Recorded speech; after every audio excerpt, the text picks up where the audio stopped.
Mon lycée était ancien, et il avait environ 120 ans. Il y avait eu tellement de rénovations sur les bâtiments que la disposition était vraiment étrange. Par exemple, même si c'était un bâtiment d'un étage, il y avait un escalier qui menait littéralement au plafond. Il y avait également des portes impossibles à ouvrir, encastrées dans le mur et simplement recouvertes de 2 planches en bois. Mais la chose que je trouvais la plus étrange, c'était ce que tout le monde dans mon école appelait la cabine de surveillance. J'habitais très loin de mon école, alors parfois, je restais dormir chez des amis qui n'habitaient pas très loin. Un jour, je n'avais réussi à trouver personne pour m'héberger. Alors, j'ai décidé de passer la nuit dans la cabine de surveillance. La cabine ressemblait à une maison de campagne japonaise habituelle. À l'intérieur, il y avait 3 pièces, dont 2 chambres et une petite cuisine. Et ce soir-là, j'ai découvert pourquoi cet endroit portait ce nom. Mon amie Aya, même si elle ne pouvait pas m'accueillir chez elle, avait décidé de passer la nuit avec moi dans la cabine. On était vraiment heureux et excités, car on avait l'impression de faire une soirée entre filles. On a rapidement étalé nos futons sur le sol, et après ça, on a discuté en mangeant notre dîner. Alors qu'on était au beau milieu d'une conversation, un téléphone s'est soudainement mis à sonner. On a toutes les deux sursauté, car on ne savait même pas qu'il y en avait un là. Je me suis rapidement levée et j'ai décroché. À l'autre bout du fil, je me suis aperçu qu'il s'agissait d'un gardien d'école, qui voulait s'assurer que tout se passait bien pour nous. Il m'a dit qu'il était inquiet qu'on soit toute seule là au beau milieu de la nuit. Et il a insisté sur le fait qu'on devait faire très attention.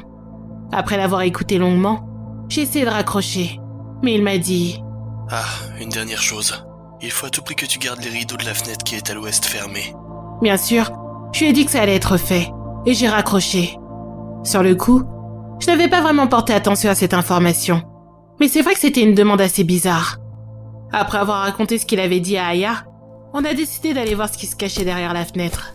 Et après avoir ouvert les rideaux, on a aperçu un puits étrange et sinistre entouré d'une corde, comme on pouvait le voir dans certains temples. C'était la première fois que l'on voyait ce puits, et en même temps, il était caché derrière la cabine et un des bâtiments de l'école. J'ai senti des frissons me parcourir le corps dès le moment où j'ai posé mes yeux dessus. J'en ai fait part à Aya, qui était totalement d'accord avec moi.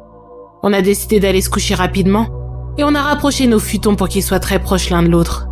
Je ne sais pas combien de temps j'ai dormi, mais je me suis réveillée avec des sueurs froides. En regardant autour de moi, j'ai remarqué qu'Aya avait disparu. Vu que l'endroit où on était n'avait pas de salle de bain, je me suis dit qu'elle avait dû aller aux toilettes dans le bâtiment principal. Mais même après avoir attendu de longues minutes, j'ai remarqué qu'elle ne revenait pas. J'ai ouvert la porte d'entrée et j'ai regardé à l'extérieur. Mais encore une fois, elle n'était nulle part. Je me demandais où elle était passée. Et son absence étrange me rendait mal à l'aise. Je suis retournée à l'intérieur de la cabine et j'ai ouvert les rideaux de la fenêtre qui donnait sur l'ouest. Et là, à ma grande surprise, j'ai vu Aya debout en sous-vêtements, juste à côté du vieux puits. Elle avait les mains autour de sa taille. Je me suis demandé si elle essayait de faire pipi dedans, et c'est là que j'ai remarqué qu'elle bougeait étrangement. J'ai plissé les yeux pour voir plus clair, et j'ai retenu un cri.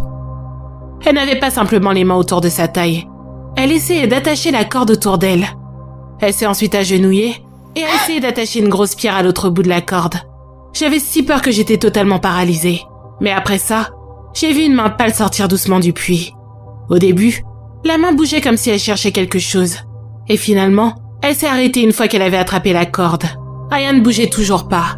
Elle avait la tête penchée en avant, et je ne savais même pas comment elle tenait encore debout. La main a commencé à doucement tirer la corde, comme pour tirer mon ami plus proche d'elle. J'ai essayé de crier, mais aucun son n'est sorti de ma gorge. Cette chose essayait d'attirer mon ami dans le puits. Soudainement, j'ai entendu le son perçant du téléphone venir rompre le silence. Ça m'a secoué et ça m'a fait sortir de ma stupeur. J'ai alors couru vers le puits pour rejoindre Aya. Je l'ai attrapée par le bras et je l'ai tirée en direction de la cabine en criant son nom encore et encore. Une fois arrivée à l'intérieur, elle a repris conscience et s'est mise à pleurer immédiatement. J'étais si soulagée que je me suis mise à pleurer à mon tour. J'ai voulu appeler à l'aide en attrapant le téléphone, mais c'est là que j'ai remarqué quelque chose de choquant. Le téléphone avait désormais l'air vieux et complètement hors service. Sans autre solution, on est restés collés l'une à l'autre et on a attendu le lever du soleil, la peur au ventre. On s'est enfui dès qu'on a pu. On a parlé de cette histoire à personne. Mais quelque temps après, on a découvert l'horrible histoire du puits et de la cabine. Quand mon école a ouvert ses portes 120 ans plus tôt, une vague de suicides a débuté. Les élèves se jetaient tout en bas du puits. L'école a essayé de condamner le puits sans succès, vu que toutes les personnes qui essayaient étaient retrouvées mortes à leur tour au fond. Finalement, l'école a décidé d'abandonner l'idée de condamner le puits. et ils ont pris la décision de rénover et d'étendre les bâtiments, de telle sorte à ce que le puits soit caché des élèves. Malgré ça, des gens venaient tout de même se donner la mort dedans. Ils ont alors construit la cabine de surveillance, dans laquelle un gardien d'école devait monter la garde. Cependant, il a lui aussi mis fin à ses jours. Toutes ces informations nous ont laissés avec des questions auxquelles nous n'avons toujours pas pu répondre. Si le téléphone était hors service, comment est-ce que quelqu'un avait pu nous appeler pour nous dire de ne pas ouvrir le rideau de la fenêtre qui se trouvait à l'ouest? Et puis, qui était cette personne qui nous avait appelés? Est-ce que c'était réellement le gardien d'école? Et si oui, comment avait-il pu faire s'il était déjà mort?